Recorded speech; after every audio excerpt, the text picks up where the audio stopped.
All right, I am extremely excited today because I've got a whiteboard and I love whiteboards. So I'm going full nerd mode. I've got my dry erase markers ready and we are going to dive into this.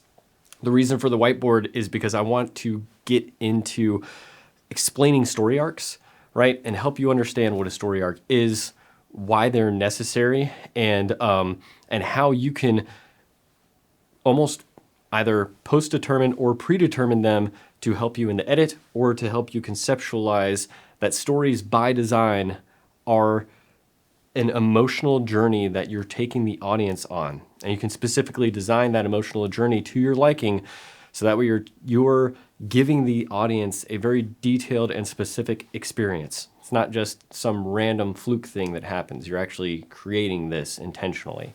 So what a story arc is. So often a director or an actor or a film critic will refer to a story arc as the transformational journey that a character goes on throughout the course of a film, of a couple films, or over an entire television series. So they'll refer to that transformational journey as a story arc. That's not what I'm talking about. What I'm talking about is the emotional journey that the audience goes through as they're watching a story, right? So that's what I mean by a story arc. It is somewhat related to the main character's transformational journey, but that is more so dependent upon the plot and the actual events occurring within this story. If you think about it this way, you've got, I don't want to erase this because I'll get to this, but essentially you've got plot is above the surface, and those are the actions that you're seeing take place as you go through. But really, we're talking about the emotions you experience beneath the surface. They're mirrored, right? Because your situational, what's happening within situations and the conflicts that are taking place cause you to feel something, right?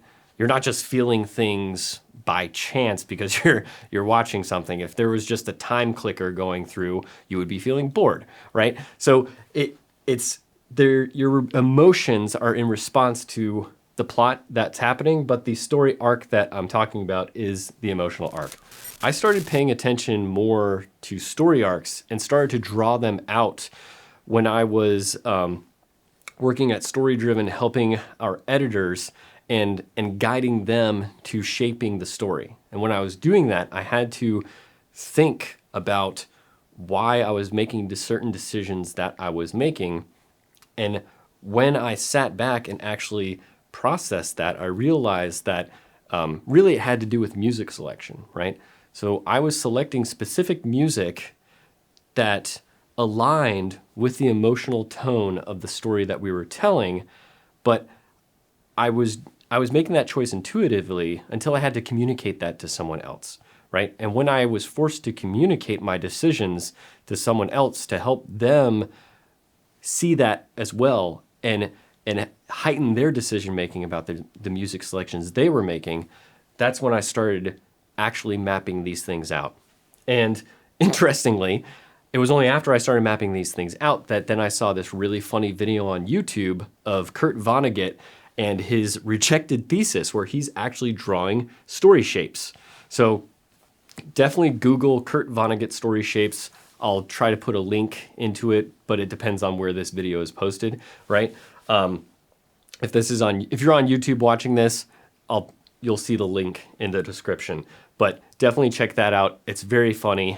He goes over just like 4 common story shapes that he feels that he sees over and over. And they actually did a study, the University of Vermont did a study where they actually mapped emotional sentiment of words. So they used data analytics, ran several hundreds of stories through a computer algorithm where it mapped emotional sentiments, and they determined 6 emotional arcs across all of those hundreds of stories, 6 common emotional arcs.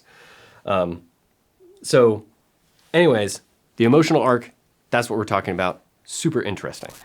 And as an example, we're just going to use a very short, a 1 minute short film that I made in December of, not this past December, but the prior December, so December 2018. It's called Birthday. So let's go ahead and we'll just play that right now. Who's there? Who's there? Oh, you okay?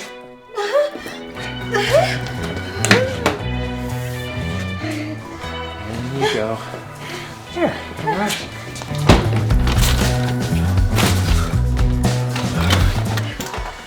Not necessary right now. Let's just go. Let's go. Right, sorry.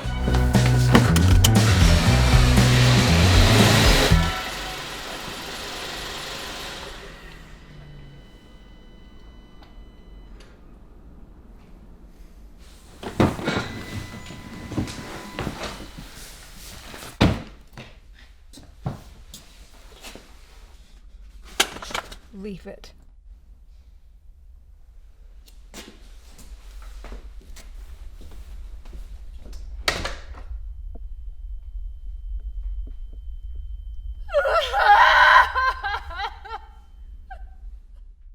Yeah, right?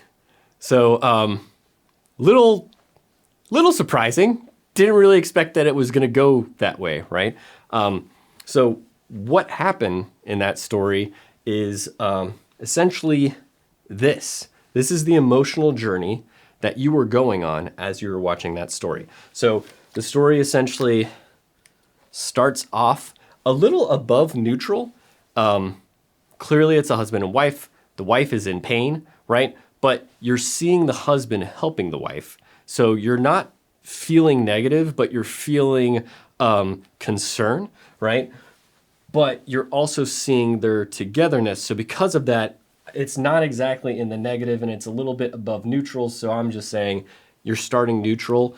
And really you're hanging there a little bit until you get the sense of what's going on. Music kicks up, and then he starts grabbing all the items, moving you up, because as he's grabbing all the items, as you're seeing all these quick cuts, it's got this comedic feel to it, and it's kind of funny. So you're like, oh, okay, this is interesting. Then when he gets to the car seat, and she's sort of like, he starts to then get frustrated. So you've got that change, right? So you've got that moment of change. He begins to get frustrated. So your emotions now, you're no longer riding that stairs. You're no longer making those steps upward into happiness. Now you're like, oh, there's frustration. She scolds him a little bit. You stall out a bit. He gets back into throwing stuff in the car. So you're back going up, up, up. And then that's when we have the hard cut. And when we have the hard cut, it's just the point is to really take the floor out from under you intentionally, right? And then you see the car stop, right? But it holds. And because of the change of pace, right? And the fact that the music has completely dropped out, you're now just wondering what's going on, right? You're kind of like, you hit neutral because you don't know what to feel, right? But you know it's not happy anymore, but you don't want it to be what it actually is, right? Naturally, you don't want to think that the child has died, right? So you're trying to put that out of your mind, but as you watch them go, it's inevitable. You have to give into it. And then it hangs again as the husband then starts to get out of the car and mess with the car seat. And then she tells him to leave it, and then you really go down because now you're like, oh my God, it is right. And then the scream happens because you hold as it's giving you that ringing, and then the scream happens, and then you go into complete loss, right? So I feel like I just emotionally followed the whole story arc as I was talking it up right there. So that's what you're doing, right?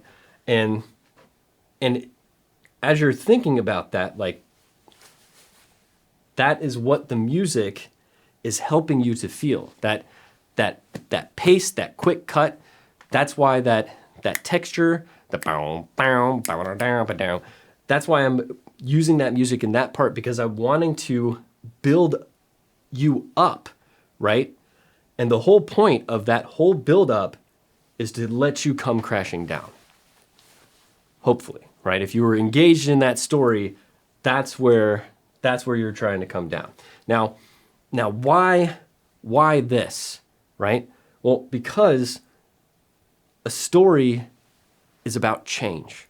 Okay? Stories are about change, stories are about transformation. Something is happening. And what always happens is you have a shift of poles as you're going through a story. So we started at a little above positive, right? And then we shifted to the first change, right? Where it's like a little concerned, but you get that funny reaction where the husband's like, okay, you're fine, and then puts her in. So then that's a little bit more positive. And then you've got the shift up from there as he's adding. You're basically getting more positives. Those are all supposed to be plus signs. I just decided to draw them all in a line. Forgive me. Then you're shifting poles from the positive down to the negative again, going back up to positive, going down to neutral, less than neutral, complete despair, right? Now, that shift, those continuous shiftings, and the whole sequence, really you're starting from positive and you're ending negative, right? So those shifts keep you engaged. Those polar shifts keep you wanting to pay attention because you're expecting something different to happen. You're not exactly sure what that different thing is going to be, but you know that something different will happen. So because you're in expectation of different, you're sitting back and now you're engaged. Now you're locked in. That's what a story does.